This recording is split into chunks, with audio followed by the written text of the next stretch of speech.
Hey everybody, this is Eric, and we're going to do today is we're going to do a full recap of the season from a statistical perspective. I thought that you guys were going to be playing this past weekend, but I guess your last tournament was the weekend before. And rather than just go through those, I only was able to get those two of those games. Let's just cut right to the statistical summary of the season. First of all, I do want to apologize. I mean, not that I need to apologize for this, but I was hoping to get a little more hands-on this season, to come to more practices and participate in more tournaments and things like that. But just because of the scheduling of the practices being as early as they were during the day, I was unable to really make too many of them. And I tried to make a couple of tournaments, but um, part of part of life when you get older is having a little more variance, and variance kind of reared its ugly head. So I was unable to make, except for that one tournament, I guess, not too much. But hopefully, my work behind the scenes here has helped out and given you guys something to think about, both coaches, players, and parents. And I hope to do this more next year as well. I really do enjoy this. I enjoy the numbers. I enjoy doing the analysis, and I enjoy, trying to help teams get better with respect to, approaching these games from from an analytical perspective. The other thing I want to mention to you guys, and I don't know if I'm talking to parents, more coaches, more the coaches, more the players.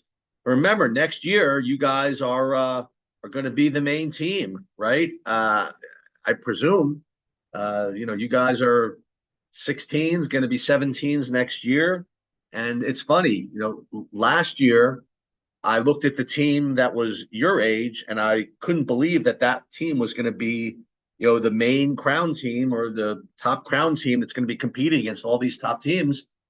And then a year goes by, and that's exactly what happened. And they were very successful. I'm expecting the same thing from you guys.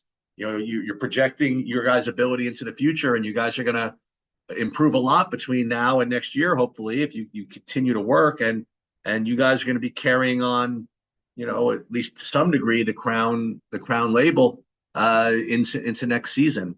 And the good thing is you guys are, I mean, you passed the first test in that you guys are all really, really good kids. For the few practices I've been to, I've grown to know you guys a little bit over the last couple of years. And there's no personality issues, at least that I can see. You guys all seem to get along, and you guys really, really love to play. And those things, uh, that's kind of those are non-negotiables, and those are non-starters, and you guys are doing really, really, really well with that. You're very respectful to each other, very respectful to coaches, and that's going to carry you along. Forget your basketball career into the rest of your life as well. And from a basketball perspective, you guys seem to embrace the things that Chris and Coach and Mike explained to you. And even the few times I yell at you guys for certain things, it seems as though you guys pick up on that as well. And we're going to continue to teach you guys over the course of the next, year or so. In any case, let's cut right to the statistics for the whole season. Now, let's review the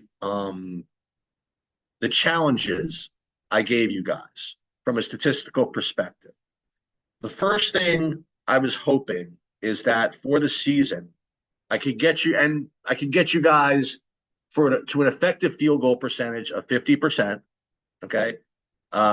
Offensive rebound percentage of about 25 to 30, and keep the turnover rate below 20. Okay. Now, again, even though I'm only tracking 23 games, I know there were more.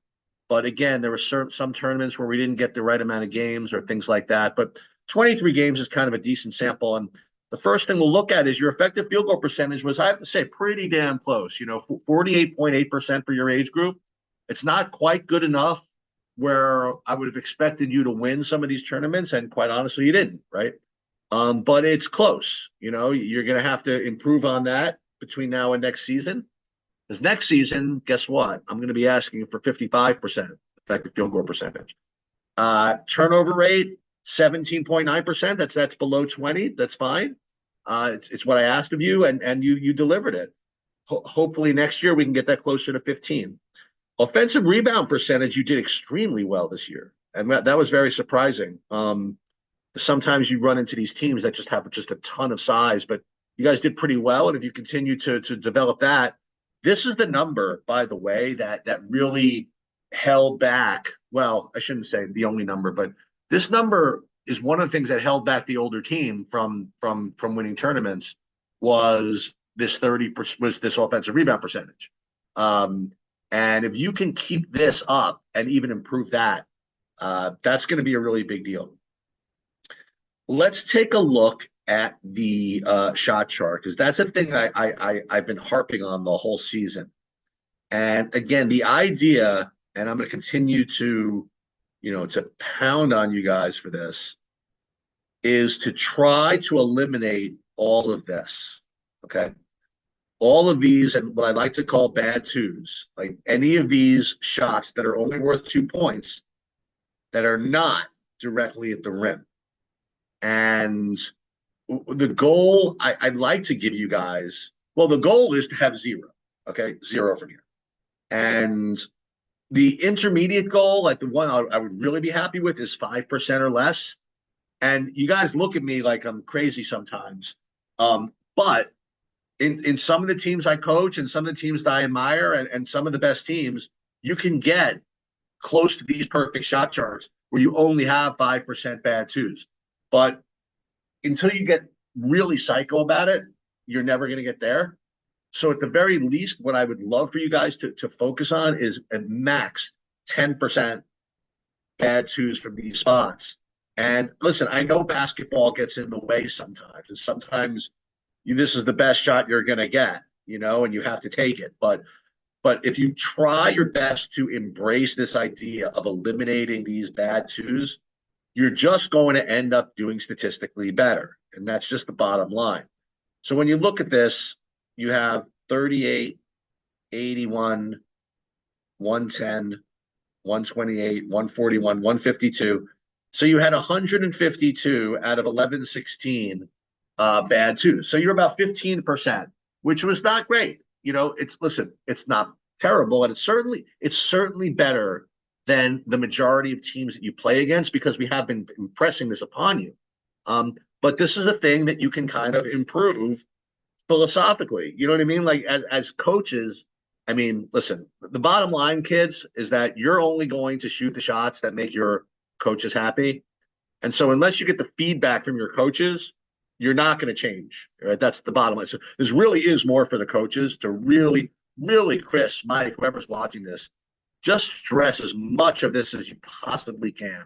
And players, listen, if you want, I promise you that if you focus your game on doing nothing but layups and threes, you're going to end up doing much better. You just are. Anyway, so overall, not bad. And again, from a coaching perspective, if you ever want to click through these, you can look through like all of the bad twos, during the course of the season. Okay. Let's like for example, I want to show you something. If you look at shot type, let's just see something. Paint twos and threes. I guess I can't really.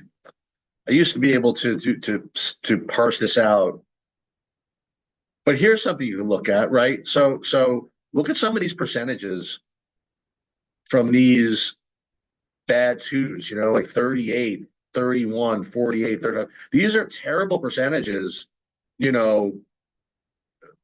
but they're not terrible because that's what everybody shoots. You're just supposed to eliminate these from your arsenal because you're shooting about 35% from here and they're only worth 2 points. Where you're shooting about the same from three and they're worth 3. So this is something you can really, really embrace. All right, so let's get to the fun part. We'll get to the individuals. And the goal that I gave you guys at the beginning of the season is very similar to that of the team. So if I wanted to get you guys 50% effective field goal percentage as a team, then it stands to reason that each of you should be striving for 50% effective field goal percentage as individuals. And the way you can do that is, well, you can separate it in your skill sets. In other words, if you're not a 3-point shooter, then I don't expect you to be able to shoot, 33% from three, which is what you need to do to be able to have an effective field goal percentage of 50.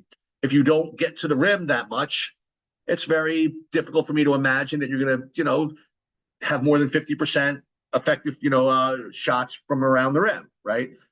So at least as a player, I would ask you to get one of the two to be able to at least have 50% from two or 33% from three. And if you can do both, then that's exceptional. And usually there's at least one or two kids that can do that from each team. So let's take a look. Totals, group by athlete. And let's take a look first at the twos. We'll rate these by 2-point percentages, and let's see who got more than 50% from two. Oh, quite a bunch of you. So Griff, Tristan, Weedy, Taj. All right, excellent. So all of you guys are basically doing very, very well attacking the rim. That's very, very strong. Jagger and Pete, you guys, need to improve a little bit from there. And when it comes to threes, let's take a look. Who is over 33% from three? Several of you, actually. It was Harris, whatever. Corey, 37% from three. That was excellent. Taj, Taj got hurt, didn't play as much towards the end, but even still 37%. Pete, very, very good, 33% from three. And Weedy, oh, you didn't get there.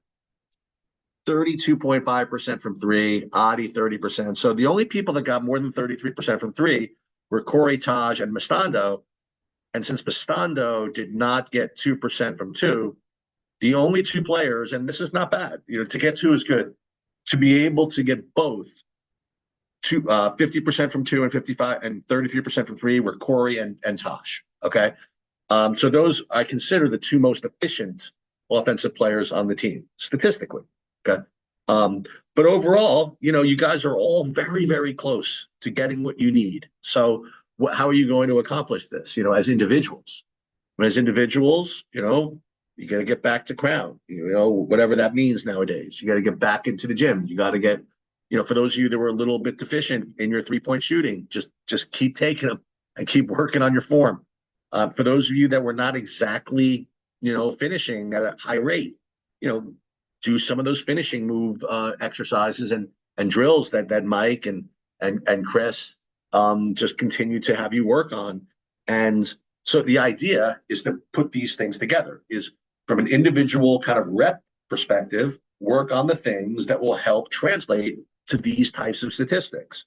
So the point is that you only have a limited amount of time. Coaches, this is for you and for players, and for parents. If you're going to spend time working on your stuff, work on the stuff that you're going to want to take in the game. Meaning, and to put all this together, don't practice the bad twos, okay? Because you're taking time away from practicing the shots that you're actually going to want to take anyway, okay? So I would really focus on training, finishing at the rim, okay, at the rim. And then I would focus on training, making these wide open threes, okay? And listen, there's only so many hours in a day. I wouldn't spend any time at all, honestly, on these types of things that end up, even if you get better at them, still not good enough to even warrant taking in the game, okay? So I guess that's pretty much all I had to say. I mean, listen, I'm not talking about wins, losses. I really don't care about that. I enjoy doing this for you guys. And next year, you're going to also use Huddle more, not more for recruiting, but for recruiting as well. And I guess that's it. Hope you guys had a good summer.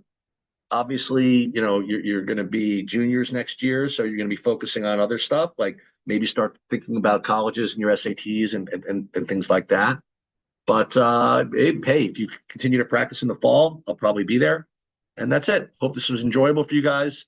Hope that coaches, parents, and players all learn from this. And good luck.